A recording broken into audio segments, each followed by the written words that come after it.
To no one's surprise, Stefon Diggs is still getting a ton of love playing alongside CJ Stroud, even though the real wide receiver 2 in this offense is Tank Dell. Yeah, he out-targeted Diggs in week 1. He had 7 targets versus Diggs at 6. And even though he didn't have the same number of snaps, he was 10 behind.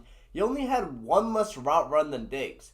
CJ Stroud has a pre-established connection with Dell that cannot be underrated. He wanted him as his wide receiver coming out of college. He was super high on him. The two came into the league at the same time. The two built chemistry last season. Dell scored 15 points per game.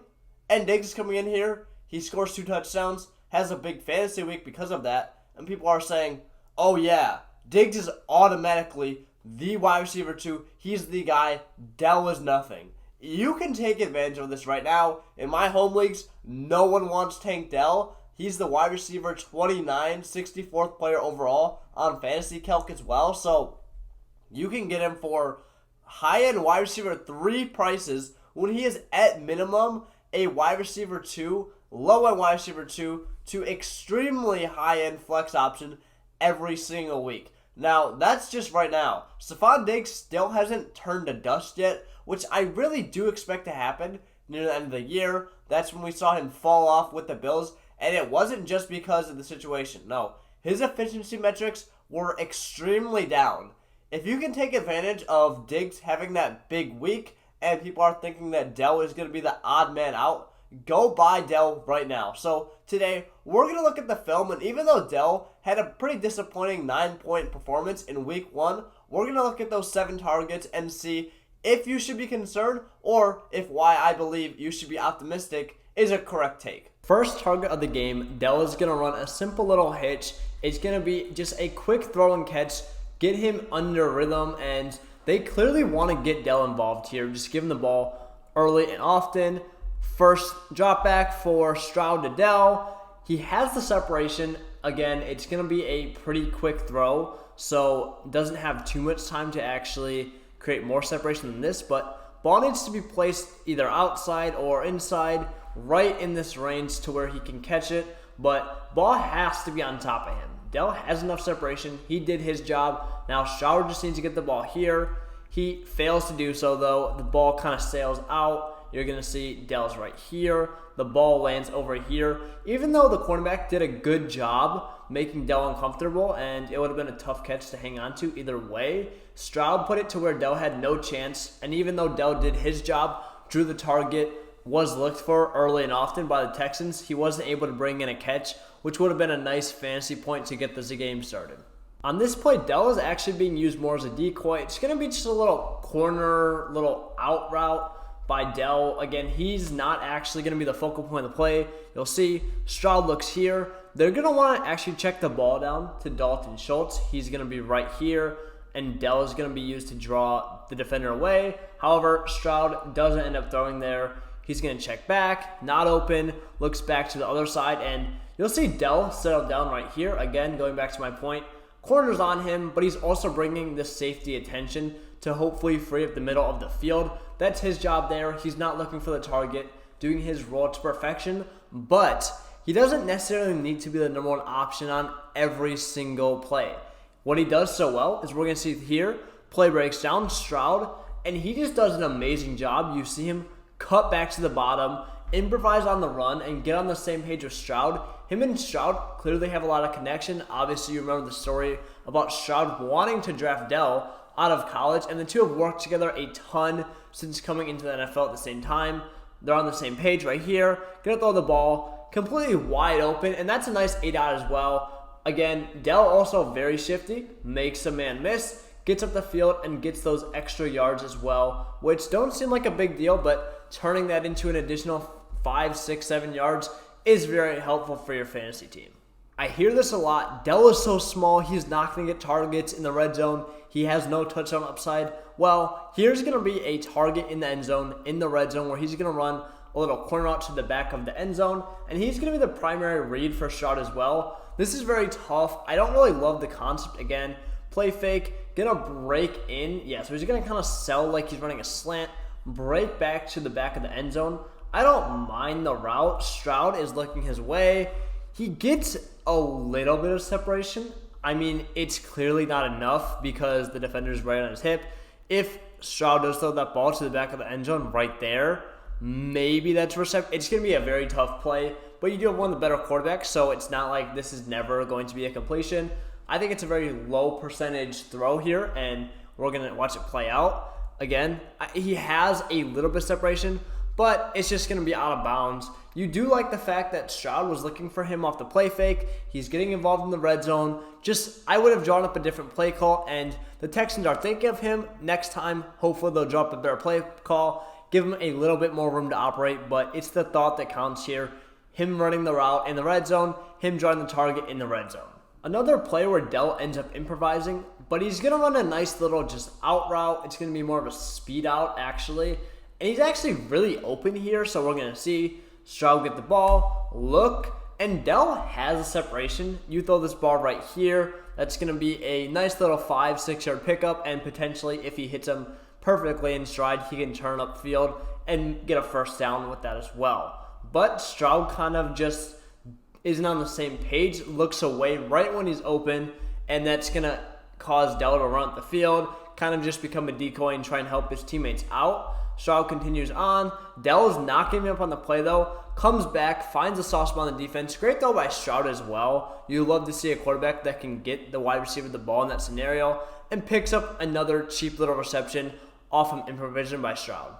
We're going to take a quick break from the video to talk about Smashup Fantasy Sports once again. For week 2, this is my absolutely stacked lineup. If you guys aren't familiar with how it works, it's essentially a DFS style type league. You have a budget to build your lineup. Here's my lineup right here. But you have power-ups. So we're going to talk about the card section, and that's the power-ups.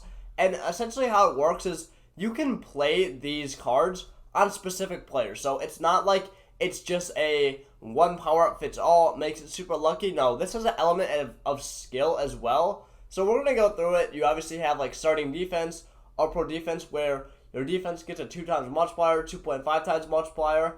And we're going to grab ride or die. That's the first one. I have $12,000 of a budget. All non-quarterback players in your lineup on the same NFL team as your quarterback get a 1.25 multiplier to their score. So we're also going to grab Hall of Fame defense because I was pretty smart with my budget this week. And we're going to throw that on the New York Jets. If you guys want to play against me, we're giving away FTR memberships worth about $60 in value. So link for that will be in the description and the comments. 2024 FTR League V2 starting in week 2. Fresh start, fresh, clean slate for everyone. So it's going to be a ton of fun, completely free. Let's hop right back into the video. This deep shot could have changed the whole trajectory of the game. For Dell, he's going to break out and then come back into a post.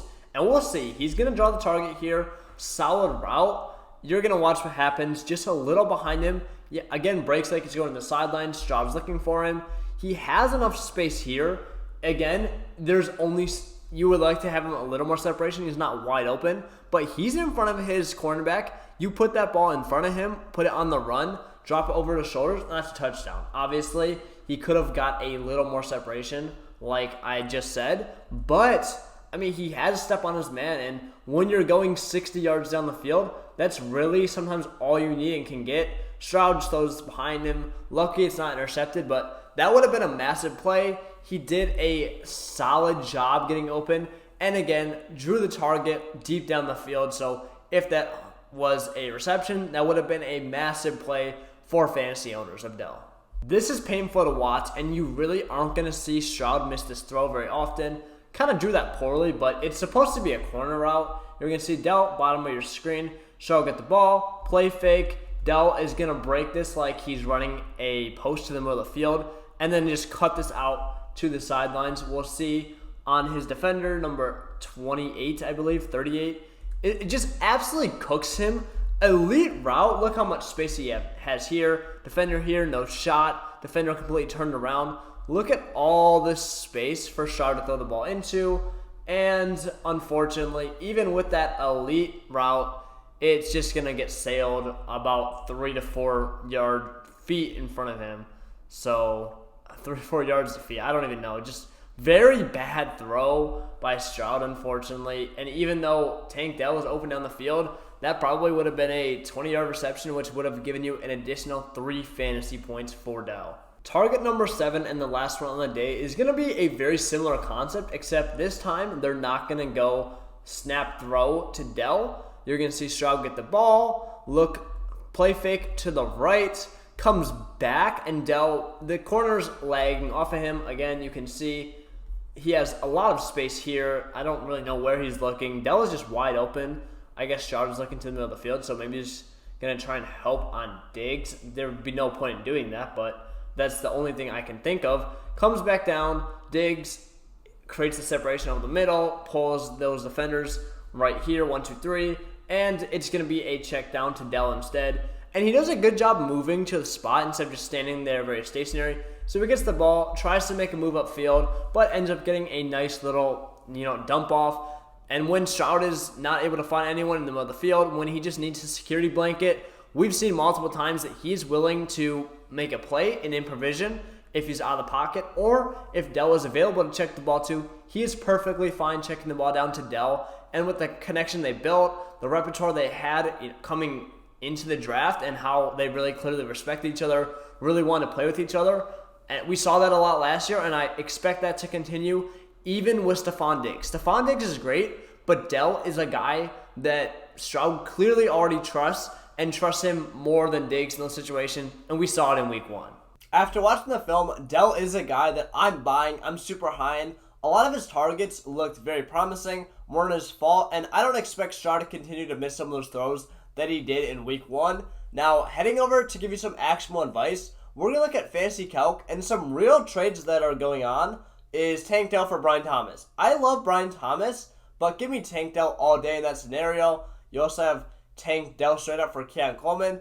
I actually wasn't a super big fan of Keon Coleman, but I know Joe was. I still understand the upside with Keon Coleman, but give me Tank all day. I think he has more upside and even a safer floor. And looking at one final 2 for 2, we're going to look at getting Austin Eckler and Tank Dell for Kyler Murray and Pat Freiermuth.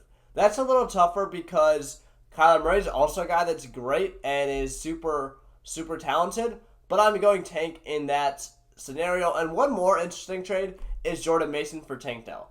It's going to be very interesting to see how long he's out for, but there's even a shot that he's back this week. So if you can sell high and get Tank Dell, I would be doing so. I would just take advantage of that capital and just take Dell while you can. But if you guys enjoyed the video, be sure to like, comment, subscribe. We'll be posting 2 times a week in season. If you guys want to see more content from us, just let us know down below in the comment section what you want to see. But again, thank you so much for watching, and I'll see you guys in the next one.